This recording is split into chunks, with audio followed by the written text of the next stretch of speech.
This ain't just a channel, this is BBTV. It's Thankful Thursday, a pause in the chaos to notice what still holds up, keeps us going, or surprised us this week in the best way. Gratitude lives here. It's A boss be rising, BBTV's igniting. Turn the volume up, yeah, the whole world's invited. From the gravel road to the neon dream, she built an empire out of broken wings. Boss be rising, sky ain't even the ceiling. When she hits go live, everybody feels it.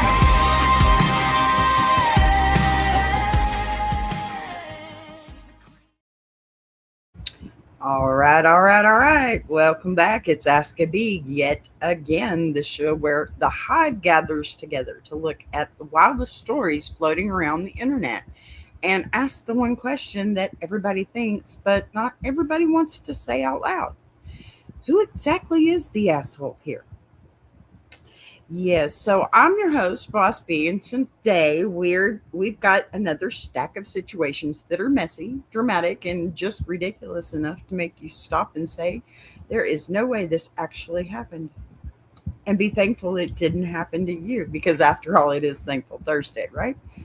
But somehow it happened. Now, if you've been hanging out with the Hive for a little while, you already know how this works. We're not here to scream at people. We're not here to pretend we've all lived perfect lives, okay? We are definitely not here to act like the internet doesn't sometimes just blow things way out of proportion. So what we are here to do is, just listen to the story. Look at the details. Read what the internet has to say about it, and then we decide whether the verdict lands on honey or stinger. So, today's lineup. Oh, baby, we got some chaos in the Hive tonight. We've got family drama, party food scandals, awkward social situations, and at least one moment that had me sitting there staring at the screen like, did that person really just say that out loud? Because, you know what, sometimes these stories, they start simple, right? And then they take a hard left turn into absolute madness. And that's the part that makes these so interesting, because life isn't neat and tidy. And let's just be thankful that it's not this bad. Real people make weird decisions. They say the wrong thing at the worst possible moment. They misunderstand situations. They get emotional. And you know what? Sometimes they accidentally start a full-blown social catastrophe before breakfast. But here's the thing that makes AskABee different from just scrolling through the comment section of the internet. When people pile into those comment threads, it turns into a feeding frenzy real quick sometimes, okay? Everybody wants to be the loudest voice. Everybody wants to deliver the most brutal verdict. And before you know it, nobody's actually talking about the situation anymore. They're just roasting the person who posted it, right? That's not what we do here in the Hive, at least not at first. Sometimes, there's just that one that pisses you right off. So here we slow it down, we walk through the story piece by piece, and we ask the real question. What actually happened here? Because you know what? Sometimes the internet they get it right. Sometimes they don't. Ooh, a bee got some honey. You know what? Bee has honey that lasts forever, and that's fact, Jack. All righty. Lay down, dog. Sorry, I have animals. Sometimes, listen, somebody did something so ridiculous that even a jar of honey can't save them, okay? But other times, the story is a lot more complicated than the comments made it sound. Sometimes the person getting dragged online made a mistake, but it wasn't malicious. And you know what? Sometimes expectations weren't clear. Cool, man. I don't care. Awesome. Thanks. Happy to have you. Sometimes people are reacting to embarrassment more than the situation itself. And every once in a while, the internet misses the point completely. You know what happens. So that's what we're doing today. We're going to take these stories one at a time, break them down, look at what the commenters had to say, and then decide whether the hive delivers honey or stinger. Trust me when I say this. Today's stories have some twists in them that will, well, you won't see them coming. So settle in, grab your coffee, tea, Dr. Pepper, whichever you prefer. I've got all three. Grab your snacks because this is going to take a minute. And let's see what kind of chaos the internet brought to the hive today. All right, let me load up this first story for you. Don't forget that I do change all names to be safe and protect those who are having a bad day. Let's put it that way. That's a good way to put it, right? All right, I'm going to slide on over. And here we go. Am I the asshole for clearing out my ex-boyfriend's childhood room in the home where he grew up? Well, there's a question. I moved in with my significant other of 2 years after my pay was reduced in February due to everything that's been happening, and it didn't make financial sense for me to live in my own apartment anymore. My significant other asked me to move in with him, so I took up his offer. My significant other is my ex-boyfriend's dad. Wow. Okay, no judging. I'll be good. And I'm now living in the home where my ex-boyfriend grew up. My ex doesn't visit the house at all. Well, that's a good thing. I suggested to my significant other that we should move everything out of my ex's childhood room. Are you kidding me, lady? Let me use it to store some of my stuff and let me use it as my personal office lounging room. My significant other agreed, so I boxed up everything in my ex-boyfriend's childhood room and moved them to the garage, including the furniture. I've redecorated the room and made it mine. Whoa, lady. Okay. Before I even moved his things, I emailed my ex about this and told him he should come by and take a look at what he wants to keep and or sell and or donate. After not hearing from him for 3 weeks, today he texts me calling me all sorts of names for clearing out and taking his room. I'm really trying to be sensitive and nice here, but he is making this very difficult with his rage-filled outburst and text. Honey, it ain't even mine, and I'm upset. Oh, my God. So my significant other and I are giving him a year to clear out his childhood stuff.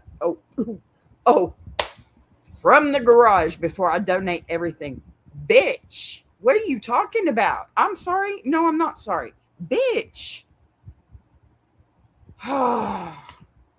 Neither my significant other, bad dad, nor I feel clearing out his room was inappropriate, but my ex is just melting down in a tantrum-filled rage. Well, bitch, so am I. Why does my ex feel like he owns his childhood room when he doesn't even visit? Childhood. He was there long before you. It is very sad and bizarre. The only okay, calm down. Calm down, B. Calm down, B. Look, this one right here is the kind of situation where you read it and immediately go, oh, this is messy. Not just once. Messy. Let me make sure I've got this straight. Okay? You moved in with your boyfriend, who is the father, okay? His father of your ex-boyfriend. And now you're living in the house where your ex grew up, and you cleared out his childhood bedroom that had been there all this time and turned it into your little lounge. Oh, baby girl, don't let me find you. Look, that's not just stirring the freaking pot, lady. That's throwing the whole cast iron skillet into the fire and asking why it's sizzling. Now, technically speaking, let's talk facts for a second because the internet loves to run on emotions, but facts still matter. That house belongs to the dad, not the son. A childhood bedroom is not a timeshare property, okay? I get it. It's not a museum exhibit preserved under glass for eternity. No, I get that. But being his ex, you have no right. Bitch, you have no right. That's between him and his father, and you should leave it alone. And the father, well, he just needs to, oh, he needs to apologize to his son. It's obvious his son is never going to come back in that house.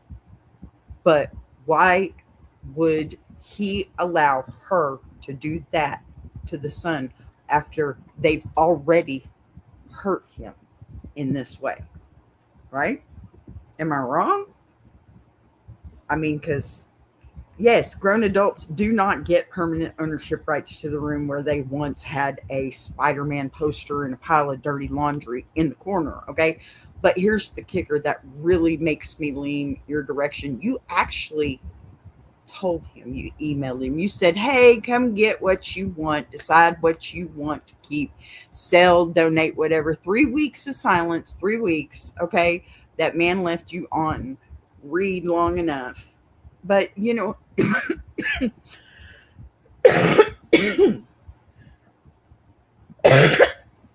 sorry.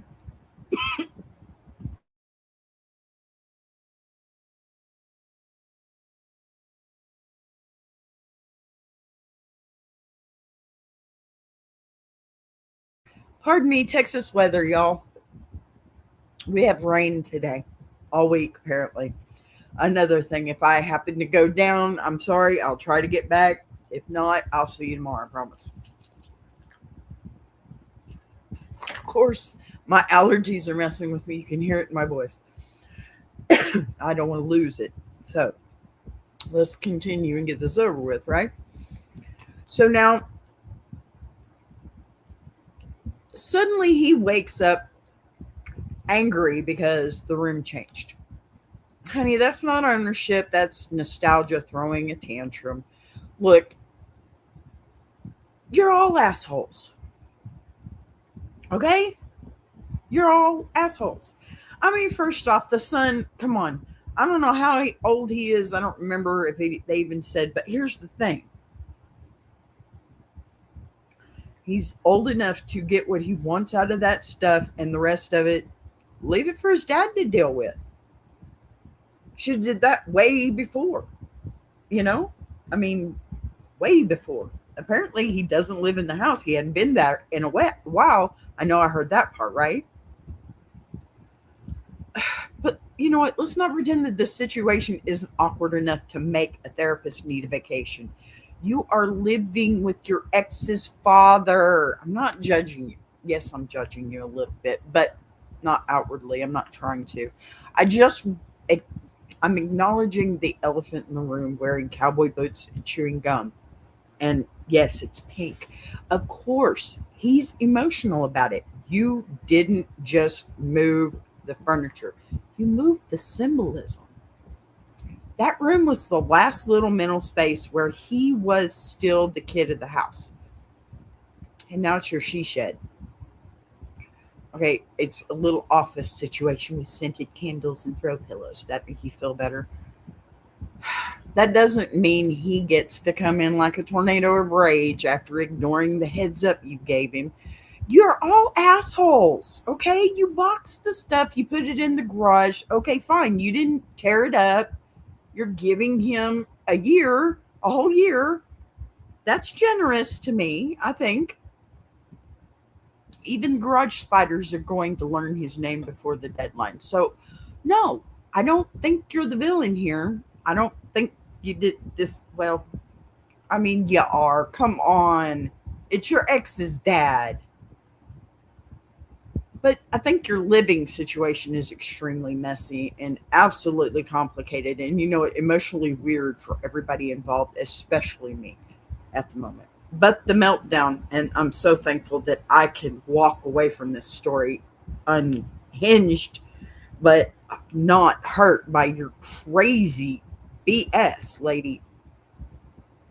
But look, the meltdown over my childhood room is giving major arrested development energy. Look, sir, that's not your kingdom anymore. You should have got your shit out of there long ass time ago, and you know it. And I'm sorry, I know I'm cussing, but this one pissed me off. The keys to the castle belong to the dad, and dad, you need to step the hell up, man. What the fork is wrong with you? And look, if dad said redecorate, then the Hive verdict today is honey for clearing the room, but a little stinger for the absolutely wild family tree situation that got us here in the first place. Honestly, no, give me the honey back. You don't deserve it. You don't deserve any of that. Neither of you. None of you do. Okay? Comments. Man. Anybody else out there that pissed off? That is crazy. Okay, first comment. Ha ha ha ha ha. Oh my God, you're the asshole for so many reasons. The way you just gloss over the fact that your significant other, I hate those words, is your ex's dad is pure AITA gold. Thank you for this post. Why are you thinking this? Never mind. Second commenter, I legit had to read the post twice. I did too, to make sure I didn't imagine what I thought I'd read. She used to date a guy, then broke up with him and went on a date with his dad. Like, I have a few choice words, but I'd be probably muted for not being civil. So I'll just end it here. That's probably a good idea. Third commenter. Oh, we got another laugher. Ha ha ha ha ha. Holy shit. I don't care if this is real or fake. I'm laughing my ass off regardless. Could you imagine breaking up with your partner only to start forking their parents? And then, not just that, but deciding to straight up take over the room that they spent their childhood in. Literally boxing up all their old toys and shit. That is the most alpha thing I can think of. Now, you need to marry your ex's dad. Invite him to the wedding, then yell, now you got to call me mommy, bitch.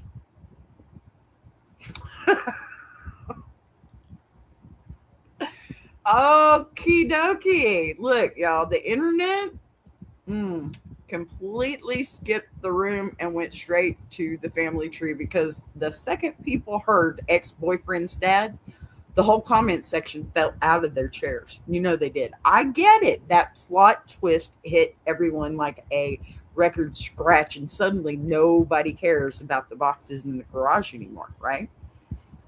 But the reality is, the house belongs to the dad. The dad said yes. He shouldn't have. He should have dealt with it himself, but he said yes. And she actually warned the guy before touching anything. 3 weeks of silence and then a meltdown later doesn't magically make that bedroom a historical landmark, okay? Come on, it's your childhood room. You're never going back to it anyway. Get your stuff and go. Grow up.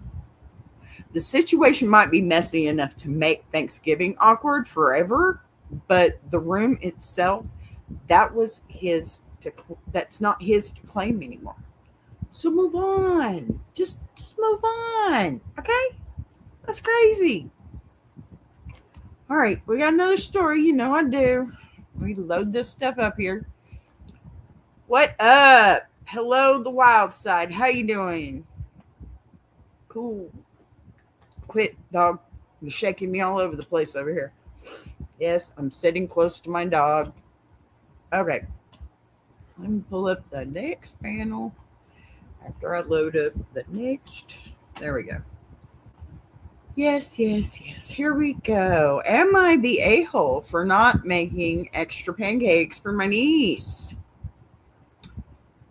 Good. And what about you? I'm doing great, thanks. Doing pretty good. Thanks for asking. Okay. So I woke up at 5 a.m. craving pancakes while on vacation with my in laws. So I decided to quickly move or make myself and my son some, uh, since we were the only ones awake beside my husband, who doesn't eat pancakes. My sister in law's daughter came downstairs just as my son was finishing up and started crying because there were no more pancakes for her. I did try to comfort her, but I have really bad morning sickness after I eat, and I was starting to feel sick. So I had to take her to her parents who were still sleeping. Long story short, my sister in law was upset I only made pancakes for myself and my son when there were others in the house who also needed to eat breakfast. Oh, thank you for me and my first like. That's amazing. I appreciate that. So she said I was selfish and I should have known my niece would have wanted some too. So I could have made extra. I could have made extra just in case. Am I the a-hole? Yeah, you could have made extra.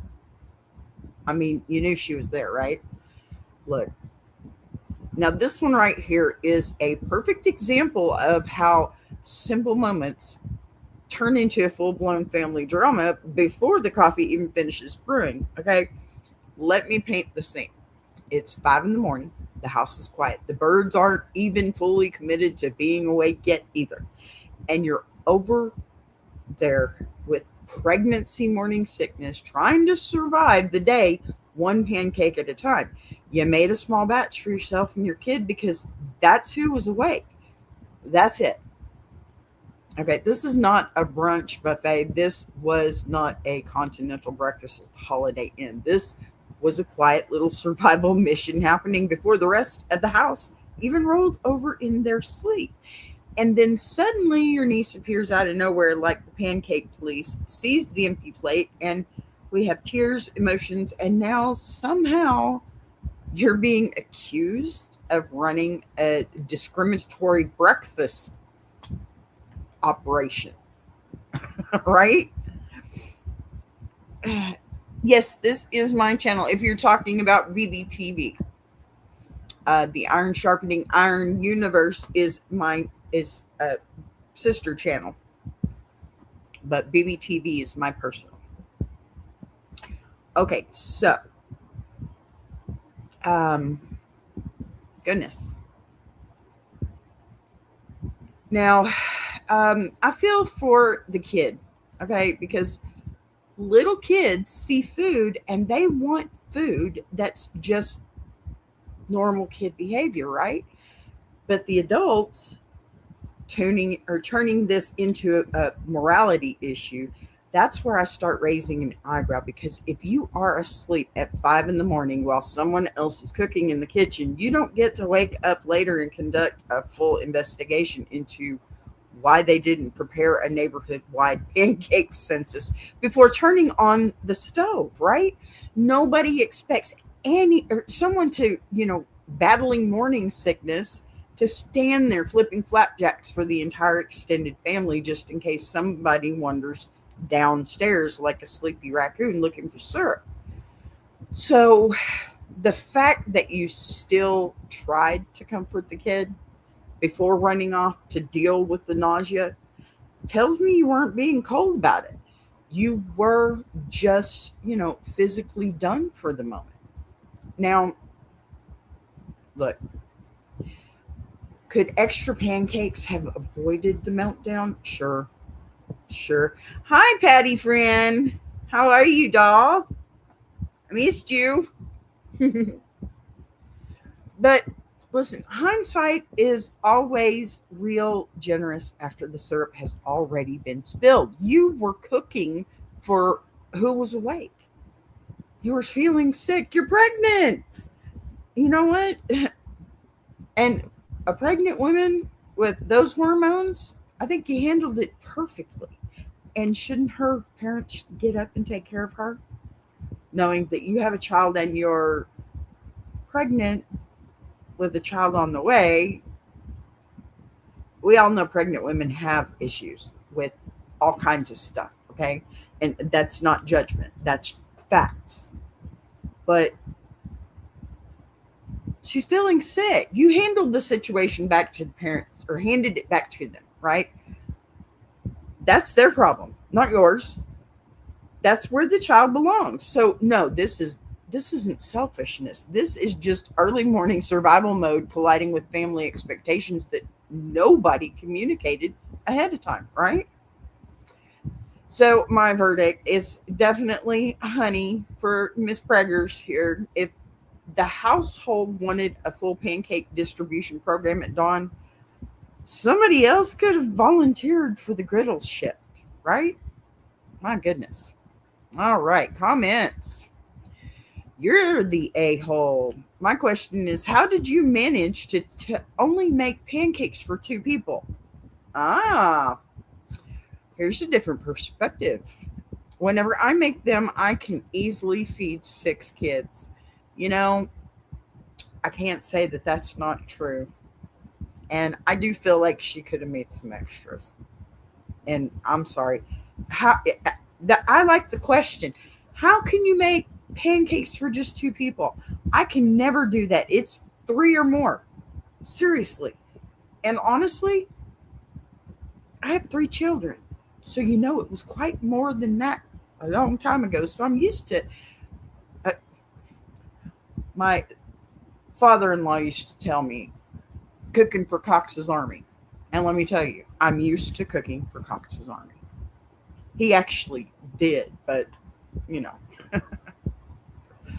Okay, second commenter. This was my exact question. Okay, see, everybody's got a question. I've been making pancakes since I was 12, and every recipe makes enough for like 4 lumberjacks. Agreed. Third commenter. Seriously, nobody in my house is up for the day before 8:30. I can't say that here. If I woke up at 5 and made a couple of pancakes, it would be on the same level as making a midnight snack. Uh-huh. That's a good perspective too. Imagine someone waking up and getting pissed you didn't prepare them a plate of olives and cheese, and original poster is pregnant, got morning sickness, and was going right back to bed. How the hell is she an asshole here? Not to mention, I make pancakes from a box. Just add water, so it's very easy to make a tiny batch of batter for only me and my brother. I do it all the time. Well, there you go. Sounds like she understood the assignment. You are right. Lots of pancakes is always the nice thing to do. Exactly. I mean, it's just common courtesy. If you've got other people in your house, just make a few extra. You don't have to do the continental breakfast. You don't have to be IHOP. But be courteous. I mean, I would. And let me tell you, here's my issue with this thing. She says that the morning sickness is bad after she eats. Finish cooking before you sit down and eat, then there's plenty for somebody else, and you can have your morning sickness time. I mean, it's not like it's not manageable. It truly is. It's manageable. I've had 3 kids. So this is where the internet gets a little bit hilarious to me, because half the comment section is over here acting like, a pancake recipe automatically feeds a construction crew, which in most cases, yes, that's true. But they did that for a reason, because as soon as it runs out, you have to go buy more. There's a hidden agenda here, right? Y'all, not everyone is standing there mixing a gallon of batter like they're opening a diner. Some people make a tiny batch. Yes, they do have like Bisquick. All you have to do is add water. You don't need eggs or oil or anything like that. You just add water and it's done. And I'm sorry, if you have to measure all that stuff out, fine. But there's measurements on the box. It's easy. Easy, easy. Make a tiny batch, especially at 5 in the morning. They're not very good unless they're fresh anyway. Everybody's half awake and trying not to throw up because pregnancy is doing backflips in their stomach. But you're telling me this, and you're saying this is what happens after you eat. So I don't know. This wasn't Sunday brunch for the entire household. This was basically a quiet little snack situation before anyone else was even up. If someone wakes up later and is mad you didn't predict their breakfast or their breakfast craving hours in advance, that's not a pancake problem. That's an expectation problem, don't you think? Anyway, it's break time. I'll play this pretty little song. I shall return.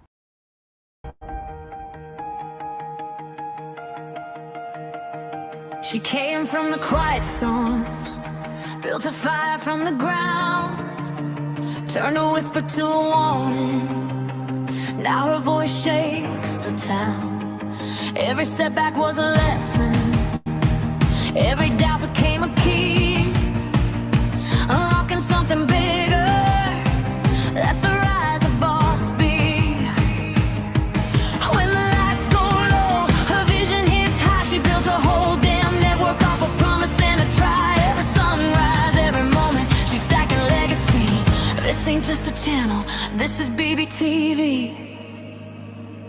Boss Bee rising, BBTV's igniting. Turn the volume up, yeah, the whole world's invited. From the gravel roads to the neon dream, she built an empire out of broken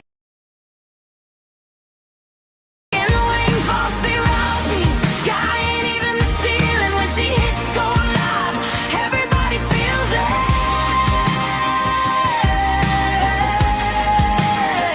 She's the queen of the comeback, the storm in the stream, crafting stories out of heartbeats, making visions out of dreams. Got thunder in the hustle, got a voice that cuts clean. Every mic she touches turns to power unseen. So let further spin the numbers, let the views rise slow or fast. Boss Bee doesn't measure wins by echoes of the past. This moment is a pivot, this season's history. Bow down to the founder of the BBTV dynasty. Boss Bee rising, BBTV's igniting. Turn the volume up, yeah, the whole world's invited. From the gravel roads to the neon dream, she built an empire out of broken wings. Boss Bee rising, sky ain't even the ceiling. When she hits go live, everybody feels it.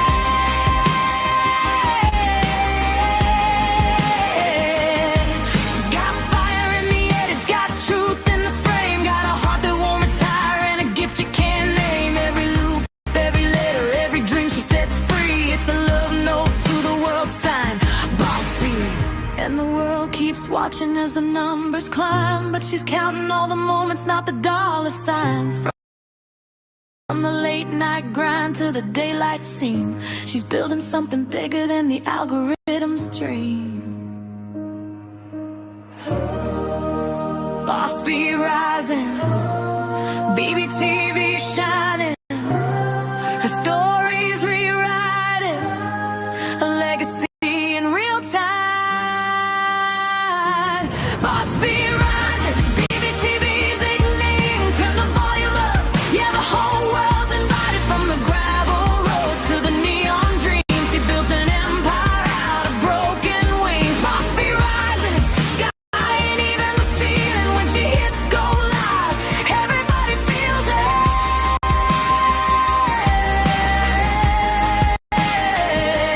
BBTV, where the stories breathe. BBTV, where the dreamers believe. Boss Bee rising, watch her take her place. This is BBTV, this is her grace.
We are back, and my internet is going crazy right now.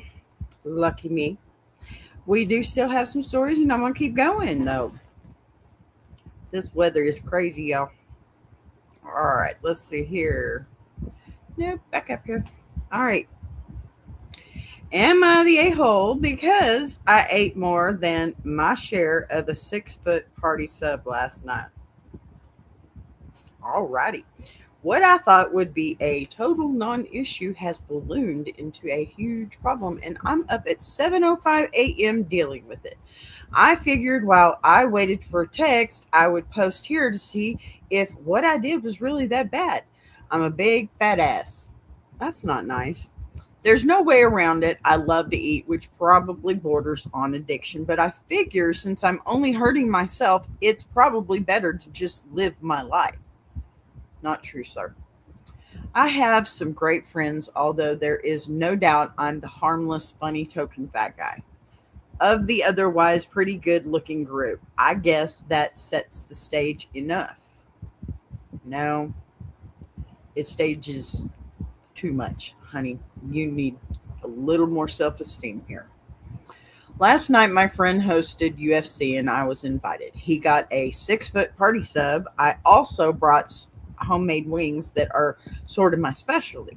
Well, of course, people flocked to the food, and I had basically one serving of the sandwich, but people devoured my wings, and I didn't get to have any, didn't get to have a single one, which is totally fine. That's why I brought them, but maybe an hour later, I was starving. I kept eyeing the sandwich, and say there was about 3 feet of it left. I waited an hour, then another half an hour, and no one had touched it, but they were still munching on chips, pretzels, and whatnot. So I was like, screw it. I took about half of what was left and ate it. Then the last half sat for another 10, 15 minutes, and no one said anything. So I ate the rest. Okay.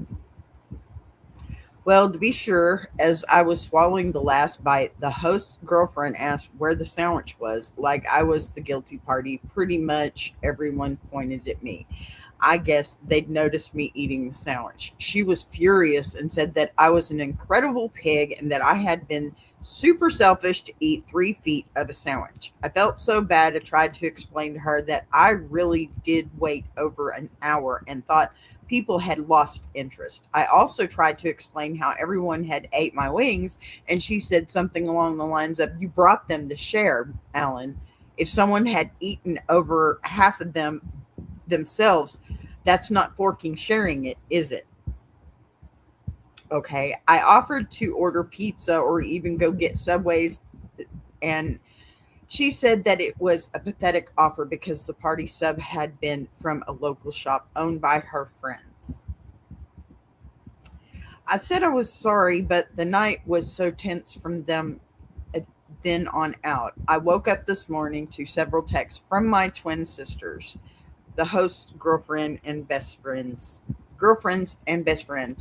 Okay, saying that I had to get my shit under control and that everyone is really mad at me and that I embarrassed myself last night. I tried to explain to them what my mindset had been and they haven't responded. Was I the asshole for eating that much of the sandwich last night? Okay, there's an edit before I get into this. Edit. I guess I've been banned from responding, but my inbox has 1,200 notifications, so I can't find out why. To answer what seems to be the most common misconception, this wasn't a Subway party sub, so definitely not 4 times the size of the regular sub. This is a local place, so it's about 1.5 times the width of a regular sub. It's still a ton of food, don't get me wrong, but I can down 5 Subway footlongs in an afternoon easily. This is probably about equivalent to that, not 12 like some people are saying. Wow. Y'all. Okay, buckle up because this one right here, this one went completely off the rails and I was not prepared for the emotional roller coaster that is the great sandwich incident of UFC fight night. So let's walk through this madness together because, first of all, my man starts the story by roasting himself harder than anyone in the comments ever could. He's like, listen, I'm a big fat ass. I love food. It's a whole personality trait at this point. Okay, fine. Self awareness is strong. We appreciate honesty. Then he goes to a friend's house for the fights, which brings homemade wings, which, by the way, everyone demolishes like a pack of hungry wolves, apparently, and he doesn't even get one. Not one. Okay, those wings went extinct, gone, history. So already the man contributed to the food economy of the party and got nothing back. Now, fast forward an hour, then another half an hour, and there's still 3 feet of sandwich just sitting there on the table like it's waiting for a museum curator to come study it. Nobody touching it. People are full of wings. They're over there nibbling on chips and pretzels like birds pecking at breadcrumbs simply because they just stuffed themselves with your wings. So eventually, our guy does what every single person watching this right now would at least think about doing. He goes, all right, screw it, and takes half of what's left. Then the other half sits there again. 10 minutes, 15 minutes. Nobody claims it. Nobody guards it. Nobody says, hey, save that. And this man commits what the internet has now labeled a culinary war crime. He eats the rest of the sandwich. Boo hoo. And the second the last bite disappears, like clockwork. Exactly. The host's girlfriend appears like a sandwich ghost investigator asking, where did the sub go? And suddenly the entire room turns into a crime documentary pointing fingers at Alan like he just robbed Fort Knox. She calls him a pig, says he's selfish for eating 3 feet of a sandwich that's obviously not as big as Subway's. He said so. The room gets tense. The UFC fighters are probably throwing punches in the background while the real fight is happening over deli meat in the living room. And I'm sorry, here's the part where I'm already shaking my head because the man immediately offers solutions. Come on, he says he'll order pizza, go get Subway. He'll replace the food, but no. That's not acceptable because apparently this sandwich came from a sacred local shop owned by her friends like it's the crown jewel of hoagies. So now the man wakes up the next morning to text from his twin sisters, who are also the girlfriend's best friends, telling him he embarrassed himself and needs to get his life together. Oh, I think someone had their eye on the sandwich to take home so they didn't have to cook the next day. You might be right. You might be right. And if that's the case, well, she probably should have put the shit up, right? I'm sorry. These today have got me cussing a little bit, and I sure don't mean to, but damn. A sandwich, people. It's a sandwich. And then we get the edit. The edit is where my brain left my body because the man casually drops the information that people are acting like he ate 12 footlongs when it's really closer to 5. And he says, like, that's a total normal Tuesday activity, okay?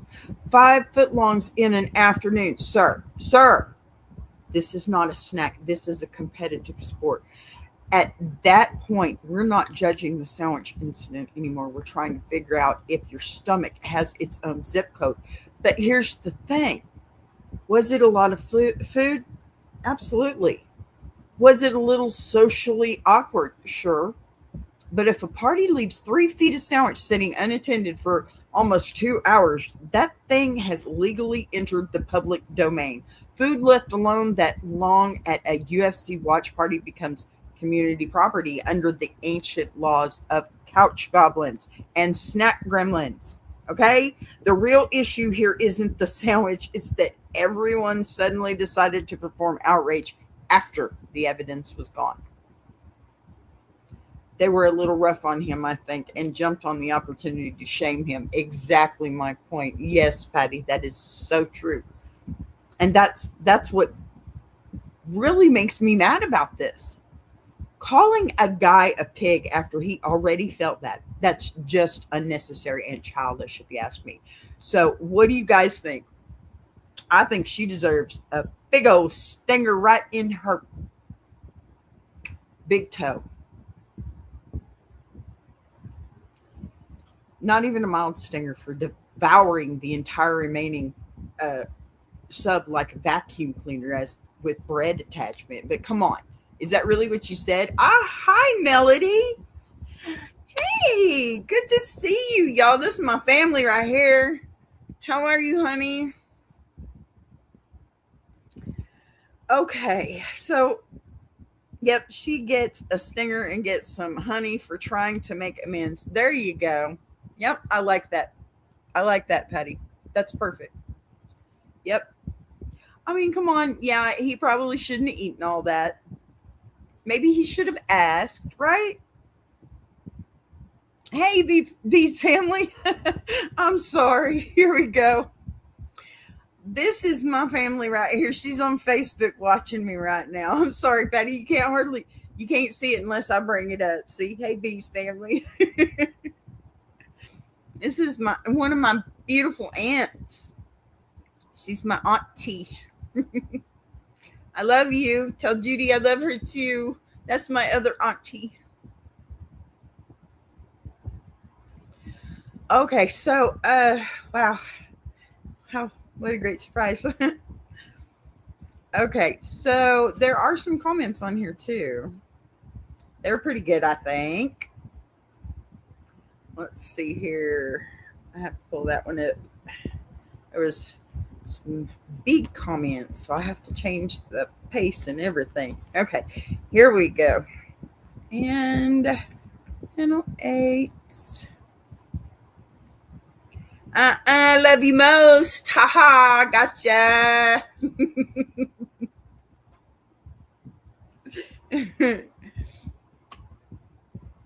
I love you both.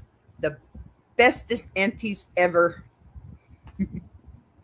All right, here's what their first commenter says. You're the asshole. Eat before you go to a party so you don't do that again. Rude. I'm also a heavy eater. I'd never even consider eating that much of something at a party or get together. Letting it sit for an hour doesn't mean anything. Others might have just been waiting to grab it after the fight. You said in a comment you polished it off during the fight. The wings proved the point. You were bummed that others ate all the wings and you didn't get a chance to have any, just like the people complaining about the sandwich they brought.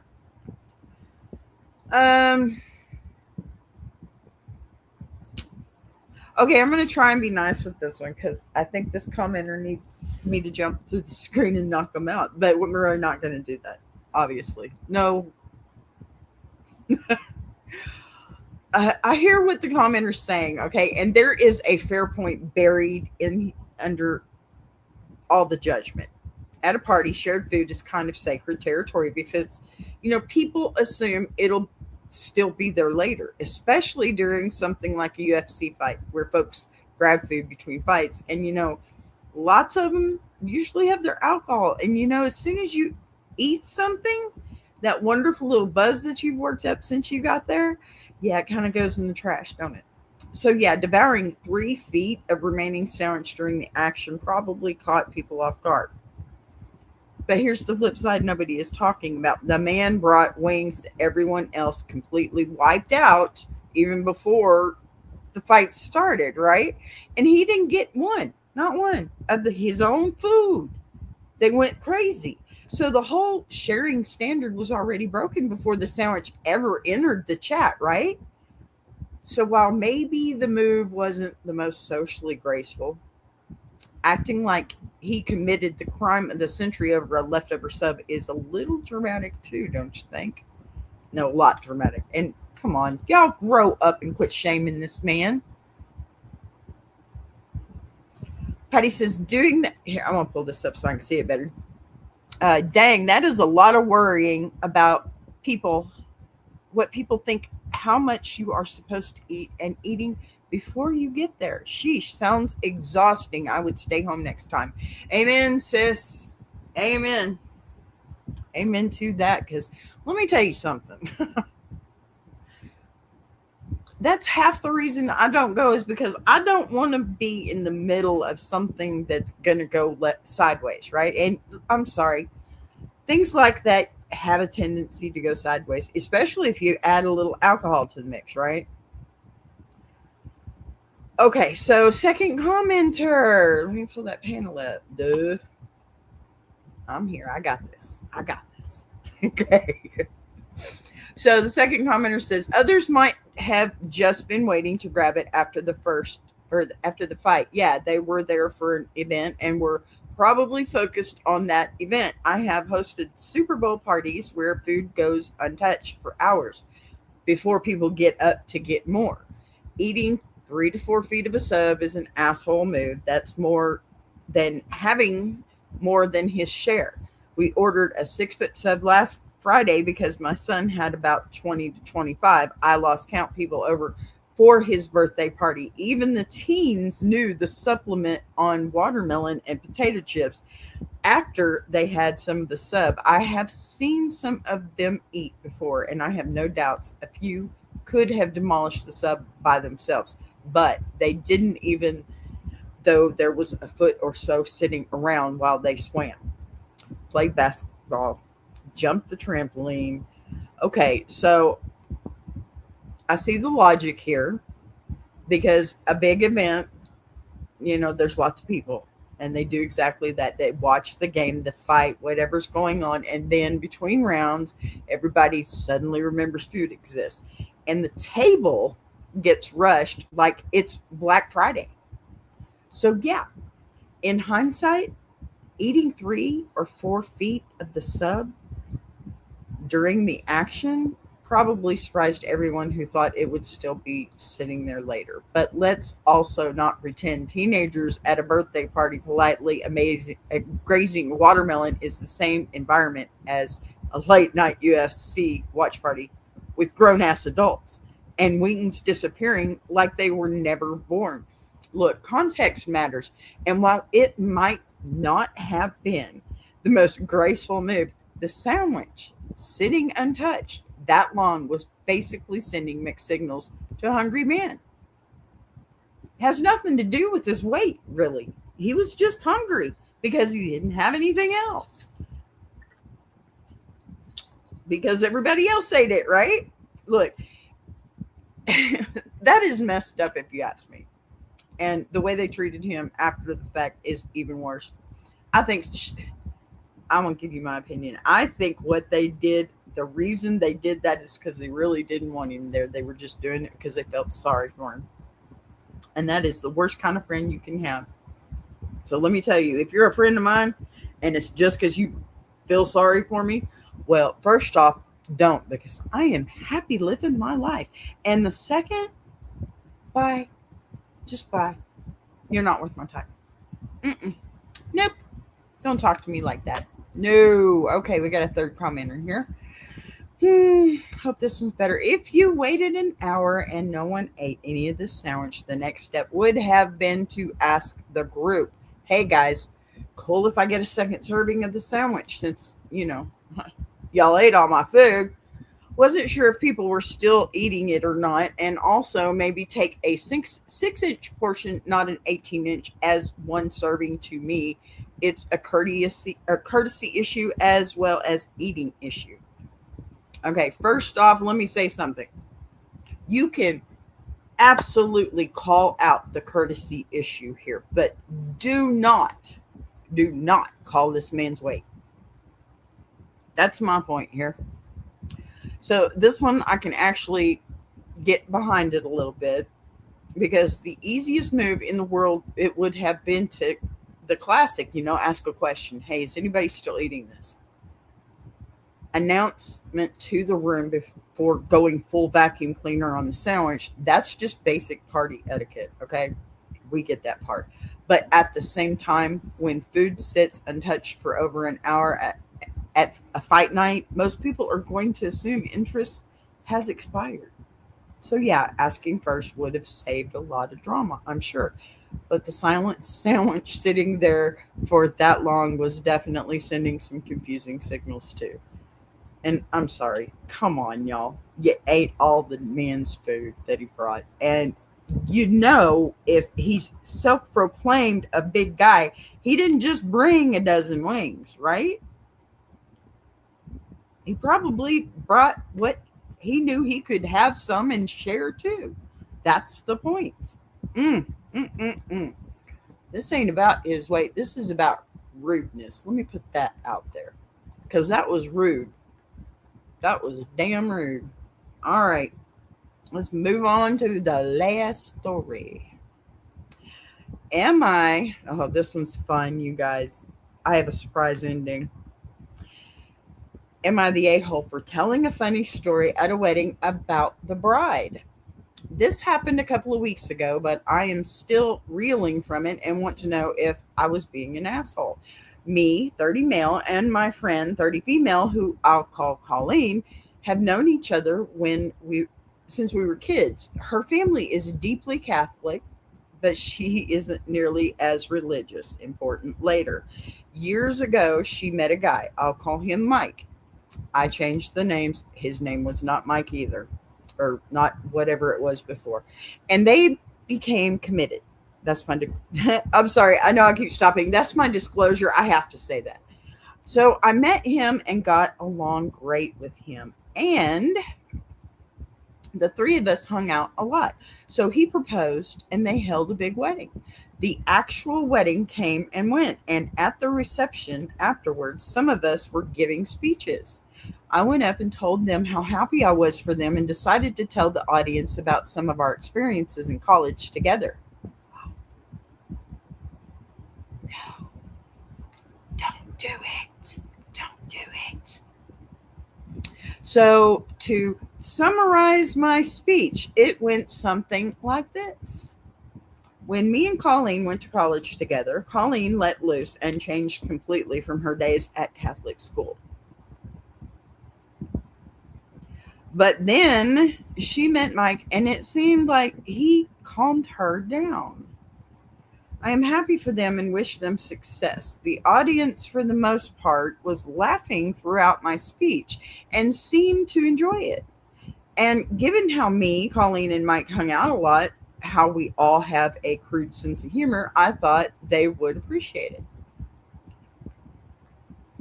I didn't realize this was a big deal until later on in the wedding. I went up to the table Colleen's parents were sitting at, but they shunned me away very quickly.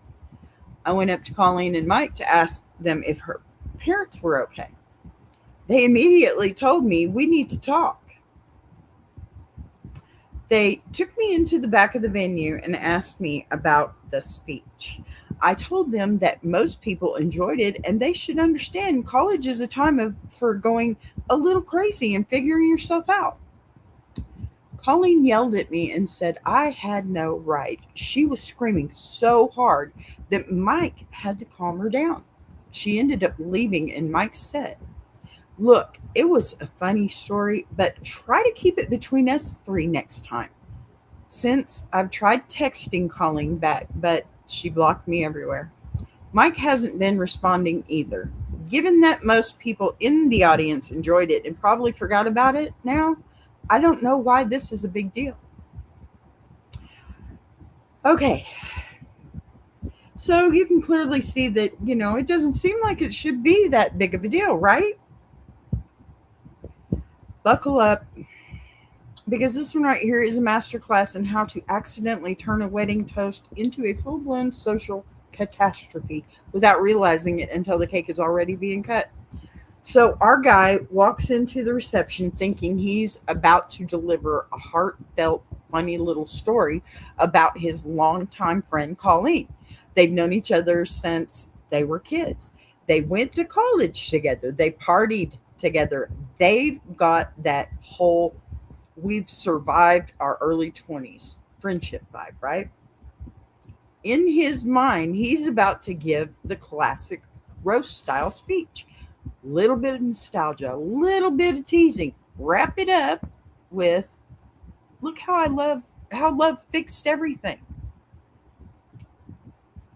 Standard wedding speech formula, right? Wrong. No. Because what he actually did, without realizing it, was stand up in front of a room full of deeply Catholic family members and basically announce to the entire congregation that the bride used to be a wild college party goblin before the groom came along to calm her down. I know it doesn't seem like that bad, but okay. Now, the college friends are laughing because they know the stories, right? Mike, the groom, probably chuckled because he's heard them before. But the parents, oh hell, the parents are sitting there watching their daughter's carefully constructed good Catholic girl wedding day image get drop kicked into the punch bowl in front of relatives, church friends, grandma, Father Michael from the parish, everybody. That's not just a funny anecdote, okay? In that environment, no, that's a public biography rewrite. And the worst part is our guy thinks the laughter means everything landed perfectly. Meanwhile, the parents are over there staring like someone just lit the family Bible on fire, right? Then comes the backstage moment, the classic, we need to talk. And when a bride says that on her wedding day, you already know the storm clouds are forming. No, they're already there. They're standing right above your head, right? Colleen is furious because this isn't just about a joke. It's about control of the narrative. Weddings are basically the most carefully choreographed public performance people ever do in their lives. The dress, the vows, the speech, the whole. This is who we are as a couple presentation. And our man grabbed the microphone and accidentally added a deleted chapter from the college chaos years that she very clearly did not want broadcasted to the extended family. So now friendships are freezing over, right? Texts are going unanswered, and he's standing there confused because technically the room laughed, and technically the story wasn't a lie. But weddings aren't truth tribunals, are they? They're image management ceremonies, okay? And by image, I mean your image, your persona, your reputation. And then, okay, then we get the edits, the classic internet edit that shows up when someone posts their story expecting validation. Instead, they get roasted like a Thanksgiving turkey. Suddenly, it's, well, actually, Colleen wasn't that wild. And, people are misunderstanding what I meant. And it was just a harmless phase. Oh, no. Now, we're adjusting the details because the comments section started dragging you like a suitcase through an airport parking lot, right? That edit tells me everything I need to know. Because if you have to jump back in and soften the story after the internet reads it, come on, imagine how it sounded echoing through a wedding reception microphone. So the Hive verdict here, stinger. Okay, not because you meant harm, not because the story was evil, but because a wedding toast is the one moment where you do not test the remember. Pardon me, dog, stop. He's shaking me everywhere. 95-pound dog right here. It's not the moment where you test the remember when the bride was crazy in college. Okay, that material is gone. Let it be. That is private group chat humor, not microphone in front of grandma humor. And my friends, the second the parents heard it, that friendship clock started ticking down to midnight. Let me tell you, stinger for being a dumbass. You got it, girl. Right. I agree. But this story, is not over because we do have comments. The surprise ending is not even there yet. I promise you. Okay. Let me load this stuff up. Alrighty, first commenter. You're the asshole. Imagine that. Interesting how you changed the positive to remove the vulgar details you originally included. Uh-oh. What's this? Big time asshole, and you seem to understand that including those details is what made you the asshole, or you wouldn't have deleted them. There's something at play here, I think. Have some tact. Making a vague joke about wild college days, questionable, but probably fine. Explicitly referencing particular relations acts and the frequency of her relations activity, never in a million years, right? All right, second commenter. Oh my God, you're the asshole. That what happens in college stays in college. Of course, the crowd was laughing at your friend, except there was no joke. They haven't forgotten about it. Every time they see your friend and Mike, they remember your story. I'd consider this friendship dead. I'd never forgive you for humiliating me like that on my big day. So don't hold your breath waiting for them to contact you. Third commenter. They edited to get rid of the line. She jumped every guy that moved and was getting spit roasted. Huh. Okay. Hold on. Wait a minute. This story took a turn the second we got to the comment section. And suddenly the whole situation makes a lot more sense. At first, when you hear the speech as it was written, it sounds like a pretty standard wedding toast mistake, and not a big one. Somebody tells a remember college story. The college friends laugh, the family gets uncomfortable, and the bride is furious because you accidentally aired out all her shit from her past in front of the entire extended family. Look, that alone is already a bad move because weddings are not the time to test out roast comedy about the bride's former party lifestyle, okay? But at that stage, it still sounds like a clumsy, awkward mistake. Something where you'd say, yeah, that was dumb. I should have kept that story between friends. But then the commenters start noticing something weird. The post gets edited. Lines disappear. Details that were originally there are suddenly gone. And that's when the story stops looking like a harmless, haha, college was wild moment and starts looking like a full blown microphone catastrophe, right? Because according to multiple people who saw the original version, the speech didn't just vaguely mention wild college days. Oh no. The original version apparently included explicit relation details about the bride, specific behavior, specific frequency, the kind of stuff that absolutely does not belong in a wedding speech unless your goal is to make the priest faint. And the bride's parent, they're going to start pricing bail money. Girl, you need to go live on TikTok and start making money. You are good at this. Guess what? I make money right here too. I'm trying to get myself into TikTok. I am. I really am. I promise. Thank you. I'm so glad. I appreciate that, Melody. Thank you. I love you, honey. I love you so much. I miss you. Okay. So then we get to the final comment that drops the bombshell. The line that was apparently removed was the bride jumped every guy that moved and was getting spit roasted. Sir, that is not a funny college anecdote. Okay, that is a nuclear warhead of a sentence to drop in front of grandparents. We're going to have to make some arrangements, Melody. I need to see you and Judy. I really do. I miss y'all so much. And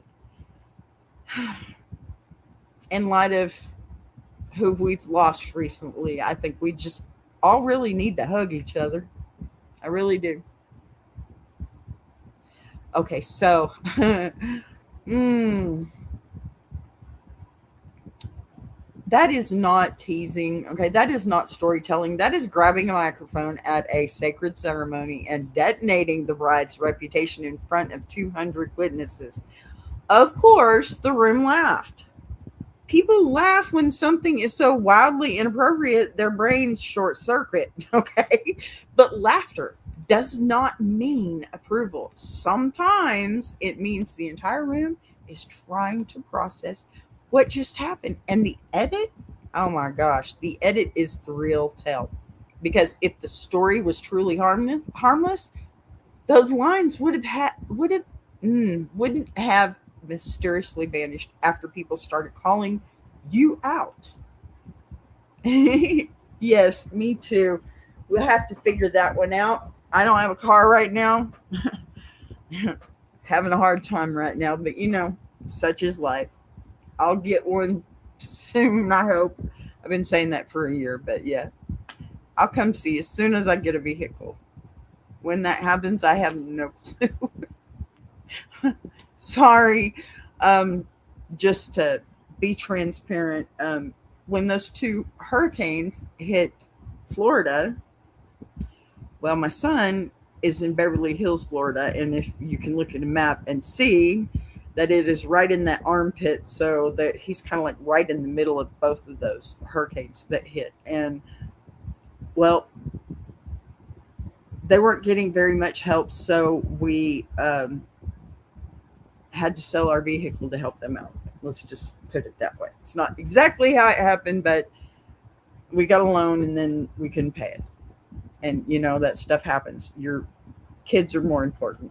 And my son and my daughter-in-law needed to be taken care of. So anyway, let me finish this up because I just got off on a totally different one, didn't I?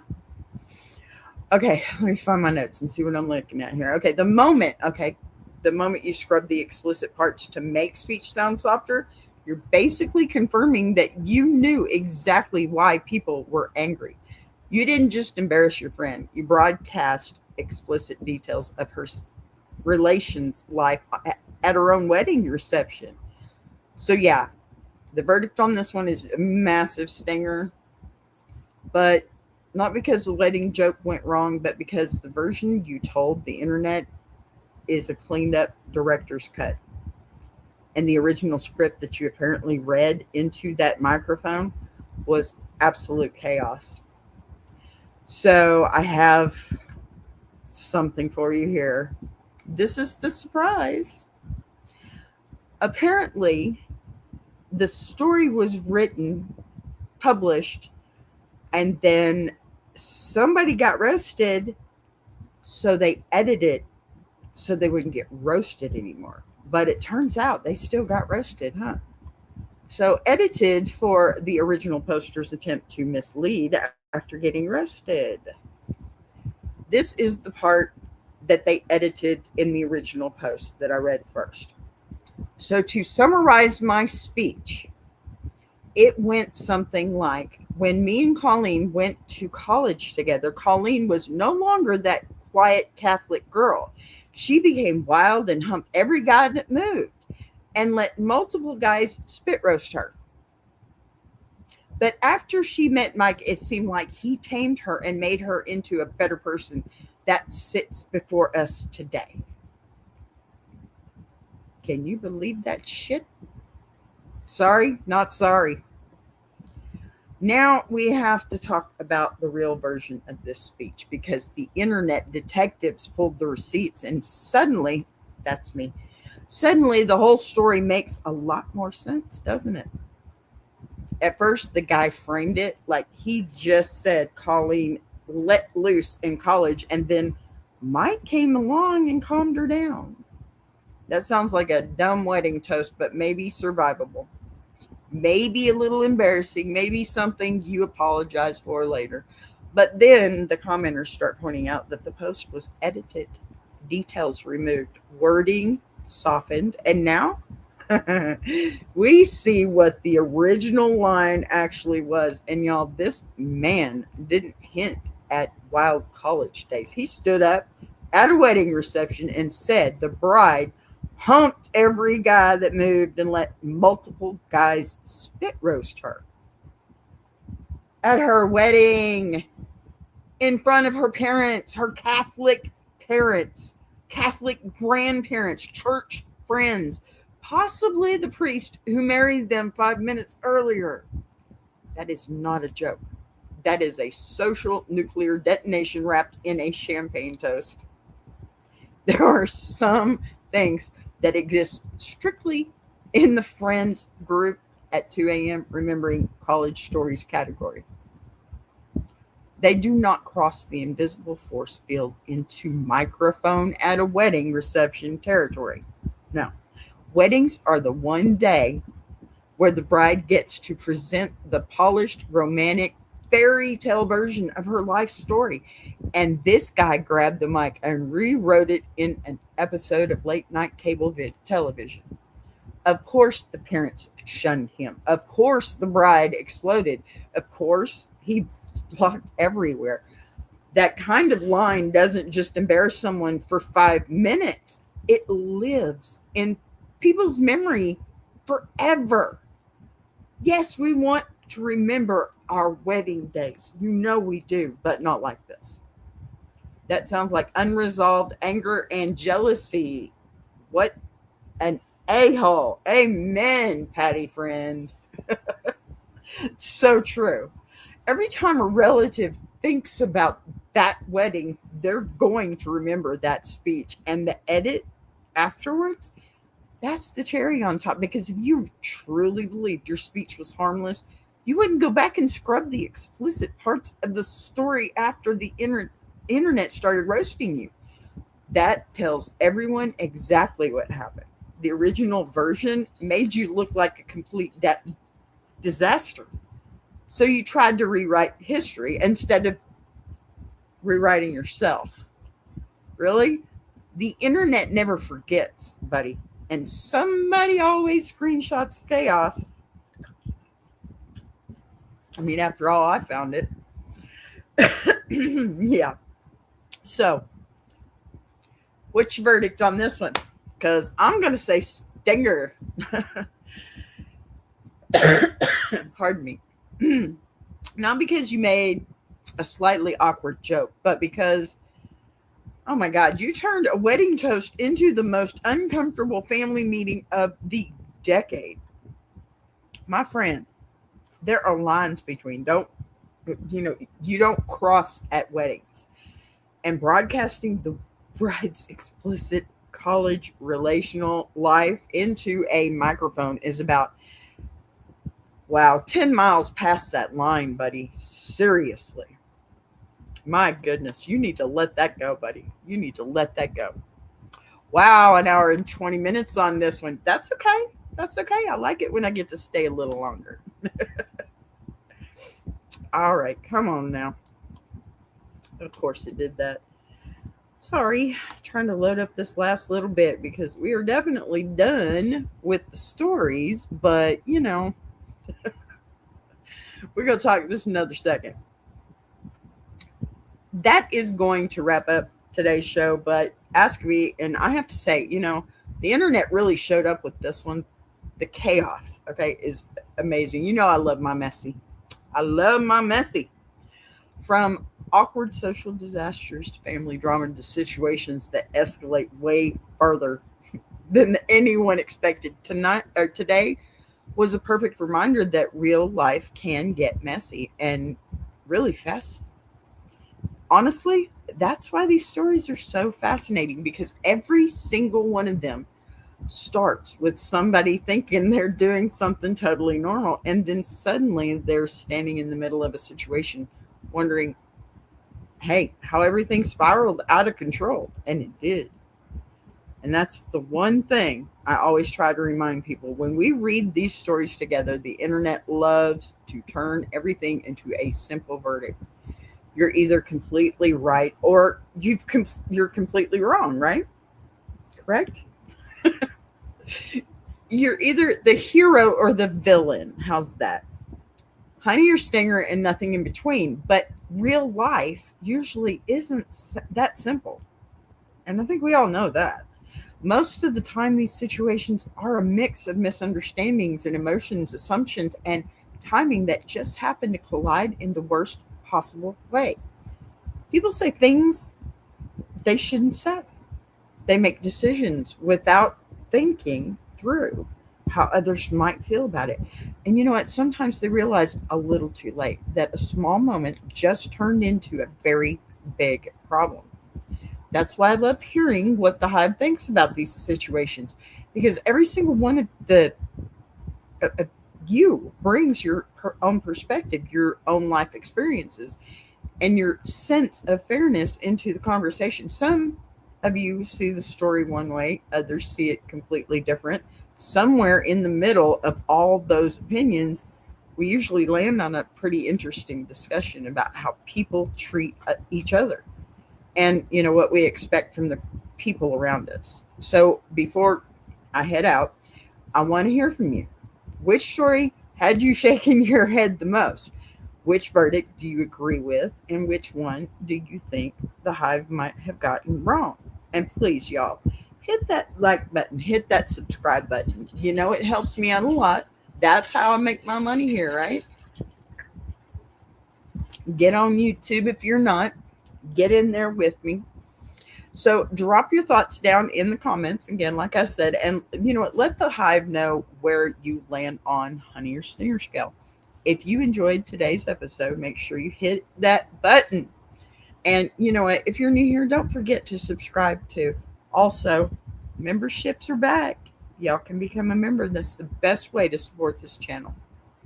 Now, I do want to reiterate that if you are watching this from the Iron Sharpening Iron universe, I thank you for that, because Big Jack and I, we are a team, and we are making our team much, much bigger. We are networking. We are putting everyone we possibly can under the umbrella to get things to the point where they're monetized or they're just getting their message out. And that's what we want to do to help you. So you give us a little email, let us know, leave a message in the comments. We'll get to you and we'll help you get through that.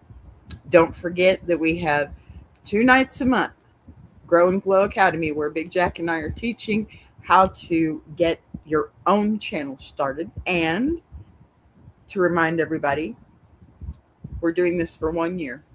If you show up and let us know that you've showed up and you understand what's going on and you can definitely have your own channel, and we might just give it to you. We are building one channel for general purposes to teach, right? And at the end of a year, when it doesn't matter how that channel is, it could either be monetized or not, which probably will be, because Boss B's producing this, and y'all know how good I am. And whoever we pick will get to have this and make it yours.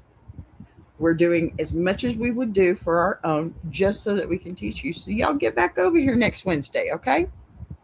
The internet never runs out of stories, and as long as people keep making questionable decisions online, AskABee will be here to talk about it, for sure. Until next time, take care of each other, though. Keep your sense of humor about life's little disasters, and remember, before you post your drama on the internet, ask yourself one question. Are you ready for the Hive to decide whether it's honey or stinger, huh? All right, you guys, get over to Tuber Chat for me, would you?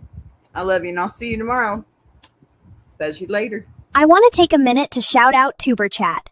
If you're a creator who's tired of surface-level advice, and actually wants to understand how YouTube works, that's the space.